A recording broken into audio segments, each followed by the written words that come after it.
मुन्ना बादाम से भरा टेम्पो लेकर जा रहा था, तभी एक बादाम सरक कर जमीन पर गिर जाता है। कुछ दिन बाद वहीं गिरा हुआ बादाम धीरे धीरे अंकुरित होकर बड़ा सा पेड़ बन जाता है। पूरे सूखे जमीन पर गाय को अकेला पेड़ दिखा तो वह बहुत खुश हो गई। गाय बड़ी खुशी से बादाम को तोड़कर घर ले जाने के लिए टेम्पो लाने जाती है, लेकिन उसी जगह पर एक रेड बुल टहलते हुए जा रहा था और वह बादाम के पेड़ को काट कर नष्ट कर देता है। फिर पेड़ गिराकर सारा बादाम टेम्पो में भरकर अपने घर ले जाता है। गाय वापस आने के बाद टूटा और बिखरा हुआ पेड़ देखकर रोने लगती है। उसके बाद वह बचे हुए बादाम को चुन चुनकर इकट्ठा कर लेती है। फिर गाय उसी जमीन पर बादाम का बीज लगाने के लिए छोटा छोटा खड्डा कर लेती है। उसके बाद उन्हीं खड्डों में एक एक करके बादाम का बीज डालकर ढक देती है। कुछ दिनों के बाद वही बंजर जमीन बादाम के पेड़ों से हरा भरा हो जाता है। उसके बाद गाय पेट भरकर ढेर सारा बादाम तोड़कर खाती है, लेकिन गाय घर जा रही थी तभी उसका पूरा शरीर धीरे धीरे बादाम का बन गया। रास्ते में जाते समय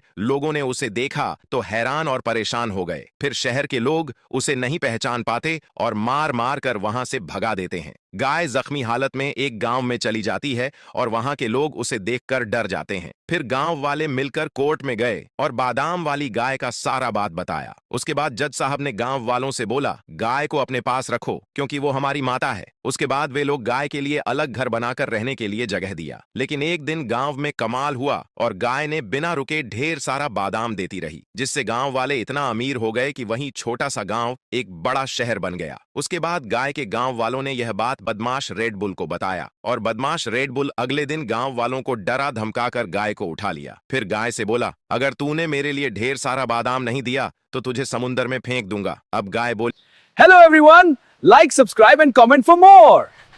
Thanks for watching.